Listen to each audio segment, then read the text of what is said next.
இப்போ நம்ம இதுல தான் நம்ம டிசைன் வரைய போறோம்.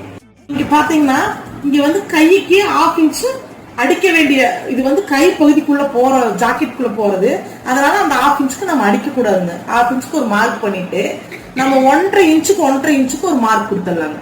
இங்க வருங்க, 1.5 இன்ச்சுக்கு ஒரு மார்க் கொடுத்துட்டேன்.